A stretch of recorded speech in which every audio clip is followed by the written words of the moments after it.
when I think about how big do you want to get, like we treat our employees really well.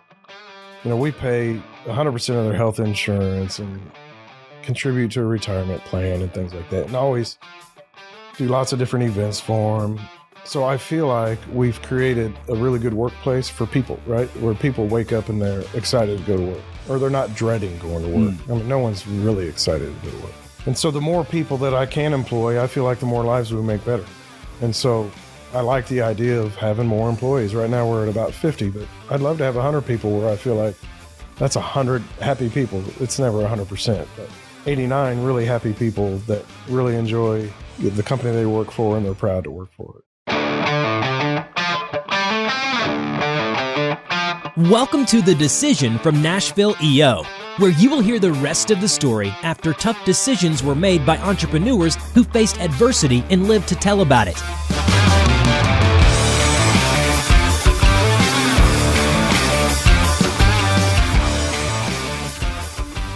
Hi, Robert Hartline here with The Decision, EO's podcast, where we interview members who have made powerful decisions in their lives. Joining us is John Lupear with Prodigy AV. Correct. My fellow formate. And I'm just newly in our form, getting to know you. And so what better way to get to know you more than interview you on the podcast? I like it. Yes.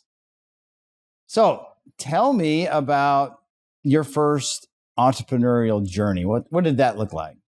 My first one happened in Indianapolis, Indiana, in about 2003. I had the same type of company I do now, which is audio video integration in a luxury residential space. So that company lasted for about 3 years until the collapse of the banking system and the recession hit in Indianapolis far sooner than it did here in Nashville. So that was the end of that there, and that's what drove me to Nashville. My brother had moved to the Nashville area to build homes, and he had interest in a smaller audio video company here and talked me into coming down here to work for them, and ended up becoming the general manager of that company. Why did audio video interest you? I've always been into stereos, the boom boxes back in the late 80s, and then car audio. Just always been a music lover, instruments, play a little guitar. So just always really into music, which turns into cool stereos, and, early adopter of VCRs and CD players, always upgrading electronic components, got into DJing for a while, which brought in turntables and mixers and amplifiers and lighting and that kind of stuff. And so just always into that. And then I actually spent 10 years, early in my career, 10 years in the beverage industry, working for a large beer distributor in Indiana. And when I left that, actually, while I was in that, the last year I was working for that company, my stepbrother and I got into kind of cabling homes for Ethernet and TV services, and then got into speakers and that kind of stuff. And we decided to take the risk and start a company. And so we got into that for about a year, and things were looking positive. And so I quit the beverage industry and got into that full time. Mm. So tell me, you had your first, I guess, business failure? Was it the first business? First of many, probably, right? Yeah. Well, what was that? What was that like? I mean, how did you know it was over? I don't know. It really wasn't. It was, I felt like had I stayed, we would have struggled for a year and I would have survived. We were a small company. It was me, wearing all hats, with a couple helper kind of technicians that worked for me. My stepbrother had gotten out of it at that point. It was just me. And, it just got really, really slow. So then my brother and I are talking, and he's like, man, you should really move down here. It's just a better market for what you do. The houses are bigger, more expensive. There's more money than what there was in Indianapolis at the time. And it was really an excuse to move closer to my brother, honestly. So Oh, wow. I wouldn't call it a failure as much as just a good reason to move to Nashville. Yeah, and start something fresh. And start something fresh. Was it the same company name or? No, it was different. I actually moved to Nashville, worked for his company, became the general manager, so kind of ran that show. And then we were acquired by another firm where I worked for 2 years before I started Prodigy. So I started Prodigy in 2014. So we just had our 11-year anniversary in June. Oh, wow. Yeah. And tell me about, like, who's your target audience ultimately? Luxury residential homeowners. Yeah. And, you know, our conduit to them is specifier, such as the builder, the designer, the architect. Yeah. What's new in that business?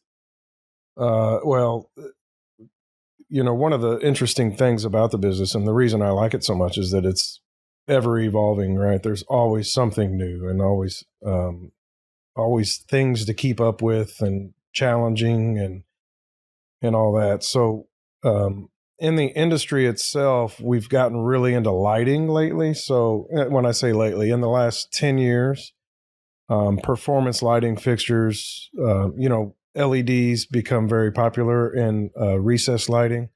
So our channel has really taken that by the horns and ran with it. And so we offer full lighting design and specifying the fixtures and selling the fixtures and installing the fixtures. And so lighting is it's big in our industry now. And then video walls are really cool. So, you know, TVs just keep growing in size. They get cheaper. Not that these are cheaper, but they're scalable with a video wall. They're scalable. A video wall is what you would see at the airport, right? Right. Or at Times Square, where you have these really bright displays. So we sell those in residential spaces now. And so they're really cool in media rooms or game rooms or even private theaters. Car enthusiasts build these really cool garages. We can put them in there and it just becomes a digital canvas for their car collection or whatever artwork they're into. And so video walls are cool. It's got to feel good knowing that you're crafting an experience that the family's going to be around. Oh, it's so cool. And enjoy being together, whether being entertained or whatever they're doing. Yeah, 100%. I mean, when we finish a project and the clients are so invested, not just financially, but, you know, emotionally, and they just love, you know, most people love technology. We really don't love it when it doesn't work, right? When it fails, it's frustrating. But when they're first moving in, we have everything fired up. We're showing them how to use it, and they're getting to experience it for the first time in their house. It's that's fun. It's enjoyable. So tell me, you know, the premise of our podcast is really to find out those powerful decisions you've had to navigate in your life or business. What would be a challenging decision you've had to make?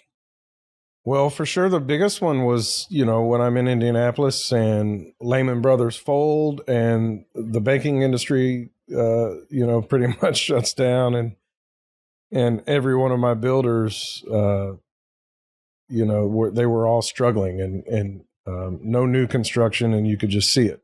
You know, you could go to Home Depot and the parking lot's empty. So that's a problem when you're in the construction industry. So, you know, that decision to, you know, do we keep going? Do we struggle through this? You know, the company wasn't a big company. We were a small company, not a lot of income to begin with. And then you know, cut sales, you know, at least in half.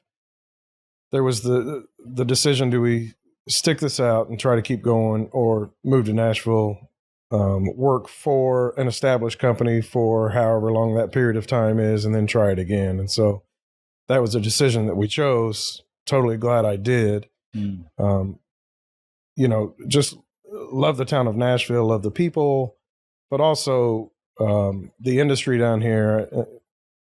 It's perfect. You know, I mean, the luxury residential market is perfect for what we do, just because the clientele, customers are really into the technology, and it's kind of they're forced to have it now. You have to have a good Wi-Fi system for your kids to do homework. Your insurance company tells you have to have a really good security system if you're in a $10 million house, for example. So, that's nice to have kind of those built-in purchases that the clients have to have, and then we throw in all the entertainment pieces along with it. And that's nice. So, that first decision of closing up shop there, moving to Nashville was a big one for sure. It's got to be weird working with people with serious money. Well, okay, if they have serious money, you probably won't even meet them, right? You're meeting an owner's rep or something like that. But I've worked with many billionaires. And, at the end of the day, they're people, right? They put their pants on the same way you and I do. But you see something in them that's made them that way, just in their interactions. What do you notice? I notice drive. I notice strong communication skills. You can tell that they're intelligent. It's just you can tell the CEO mentality is there, right? Yeah. When they have issues say they have issues with their audio video system, they're going to give me a good list, right? They're going to follow up with it. Majority of the time, they're professional about it, right? So you can just tell that, and that's most of the clients that we have. Obviously, they're buying a luxury residence because they're smart and they've done things right in life. And yeah. So in your business, what's been a tough place that you've had to navigate? Just prior to this business, like I said, the recession in late 06, early 07 hit Indianapolis really hard. Then I moved here and became general manager of a company, and we were, call it 20 employees. And they were doing more semi-custom production work, right? So a really good price to the client to wire the house. I'm sorry, to the builder to wire the house initially, and then in hopes that we would get a conversation with the client, we could sell them the speakers and TVs and things that actually make us a little bit of money. So we had to decide, do we keep doing that kind of loss leader option to the builder in hopes that the client's going to spend money, or do we cut that out and go full luxury residential where we're getting signed contracts for the good systems up front? And so we ended up making the decision, which was a tough decision to do that. And the reason it was a tough decision was we had to shrink our staff by 50%. So because we were doing larger jobs and fewer of them, we didn't need as many people as we needed. And so, how it is when you're a smaller business, especially, these aren't just your employees or your friends, right? So you build relationships with all these people. And so to have to bring half of them into a room one day and say, we're laying everyone off, that's tough. That was a really tough decision. What came to you that needed to happen? Well, for about 3 months, we could see that there were no sales. Once the client got into the house, they weren't buying anything. And so we had a lost lead contract with the builder, so we're wiring a house for $350 and it cost us $1,500. And so we're losing quite a bit of money. Oh, wow. Just to get that opportunity. Yeah. Just to get the opportunity to speak to the client when they buy the house and move in. And so those opportunities were going away. And so we couldn't continue down the path of the lost leader. So being focused on that higher end, was it easier to close more deals just because you were focused on that? Well, it was back then because the banks were financing 125% of the value of the house. And so they were putting everything they were buying from us into the mortgage, right? Oh, wow. And so after that, when the banking industry came back and started loaning money again, they were financing 75% of the value of the house. And so the clients then become cash buyers for our stuff, right? The entertainment stuff. So we decided if they all have to be cash sales, then we need our audience needs to be people that can afford to pay for this stuff. Yeah. And you're not dealing with the person buying a $2 million home. We were back then, but now what would you say the home value is now? I mean, it's, we have clients that are in $2 million homes. And I've always had the mindset that no job is too small, right? You never know.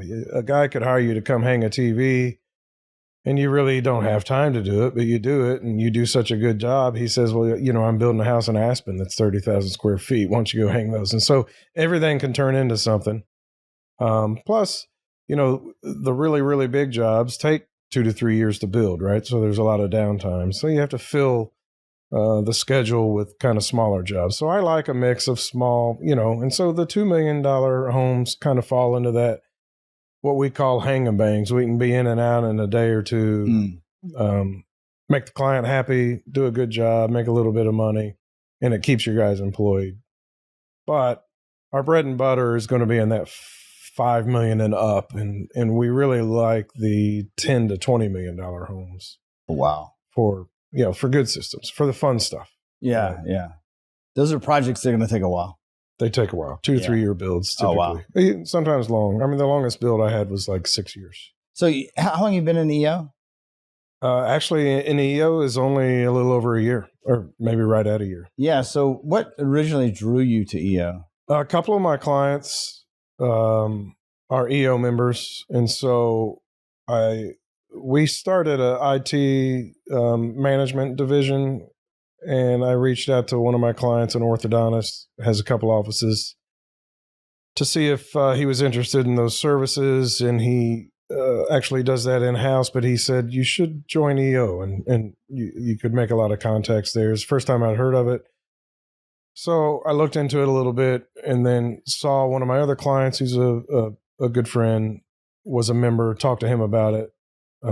And he had nothing but praise for it. And so that's when I really dug in. How have you changed in your leadership style or the way you do things now that you've had some time with EO? I don't think leadership style has changed. I would say my energy is up, right? So every time I go to a forum meeting, I always come out inspired, right? And there's all these bullet points in my notebook of, you got to get this done. You got to get this. And it's all stuff that I know, right? And that you just kind of push back because the phone rang or you got an email and everything's hectic and you're busy. And so, the monthly forum meeting to me is extremely valuable. It's a reminder to, let's check off your to-do list and let's get energized. That's what I take the most out of. Right. What's the biggest decision you've struggled with in the last few years? Currently, I'd say it's when to bring in a in-house high-level financial person. Right. Yeah. And so we're working on that now. We had a few different hurdles, office space being one.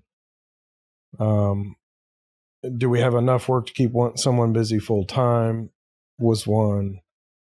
My current vice president, who does a phenomenal job, takes on a lot of that responsibility. I'd rather take a lot of that off of him so he can focus on more oversight. Just general oversight over the company and all the different divisions. And so having that conversation with him and getting him on board to be able to release some of that, that work that he's doing. How do you usually navigate important decisions that you need to make? What does that look like for you? It's self-reflecting, honestly, because it's just me. I have a 10% silent partner that just bought in early, but isn't active in the company. And so my vice president and I were really, really tight. Talk all day, every day, personal and business, but mostly business. And so he and I work through a lot of this stuff together. So I guess the biggest challenge is if I have to make decisions that affect him, right, that I don't necessarily want his input back on. That's the challenge. And so that's where I see a lot of value in EO, And I haven't had to do this yet in form, like to really throw some ideas, to my form mates. Yeah, to deep dive into that kind of stuff. It's coming. Yeah. Right. We're close. But I'm definitely going to lean on the forum guys to help, guide me in some of those decisions or give experience shares. Where do you want to take the company? Well, that's a good question. I'm 52. I'm still having fun. I'm still energized. I still love the sale. I guess the thing I don't love is the stress, right? And money, cash fluctuations and things like that. And so, I guess I still probably have a good 10 years in me. And so the question is, what do the next 10 years look like? I've never been one that's just, let's get it to a certain point and ride that wave. I always want to grow and when I think about how big do you want to get, like we treat our employees really well. We pay 100% of their health insurance and contribute to a retirement plan and things like that. And always do lots of different events for them. And so I feel like we've created a really good workplace for people, right? Where people wake up and they're excited to go to work, or they're not dreading going to work. I mean, no one's really excited to go to work. And so the more people that I can employ, I feel like the more lives we make better. And so I like the idea of having more employees. Right now we're at about 50, but I'd love to have 100 people where I feel like that's 100 happy people. It's never 100%, but that's 89 really happy people that really enjoy the company they work for and they're proud to work for it. And so I'd like to grow to 100 employees and just see what happens. For me, it's not, of course, every entrepreneur is money motivated, but that's, I didn't come into this saying, I want to buy as many sports cars and boats as I can and retire with $100 million and fly to Tahiti. I just want to be comfortable and not worry about paying the bills. I don't need a bunch of houses. I still live in the same house that we built when I moved here 20 years ago. How do you handle stress like that? A lot of alcohol. No, I'm kidding. Not anymore. Not anymore. Just try to get away. When you're a business owner, you're never off the clock, right? Yeah. I'd say the best way I've handled it is to put people into positions to relieve some of the stress. So an example of stress in my industry is a client is trying to watch a movie in their theater on Saturday night at 8:00. When it doesn't work, they used to call my cell phone, right? And so it happened a lot. And so that's stressful, obviously.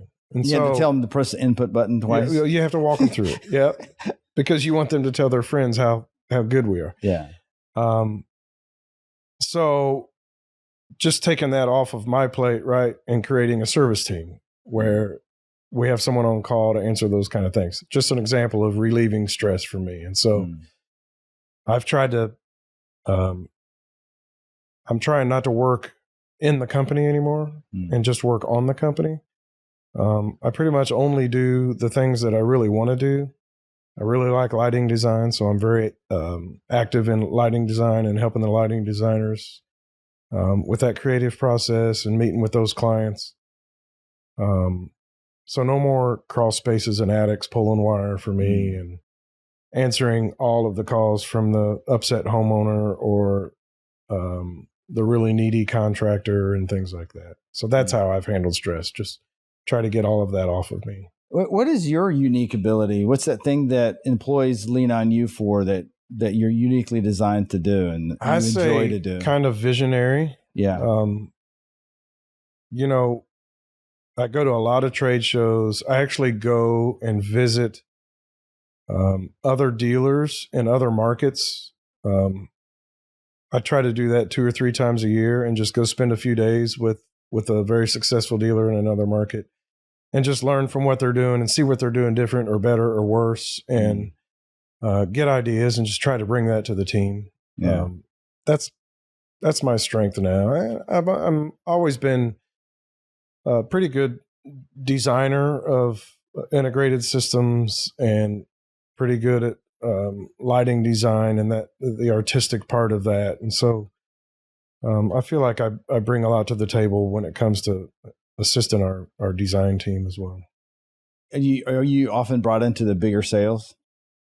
Yeah, but not necessarily. I've got, my salespeople are very talented, and they can handle their own. They could all independently be business owners and be very successful. Wow. And so I'm proud to say that they still work for me. That's great. But I will say that when that big shot client comes in, I try to make sure I peek my head in and say hi at least.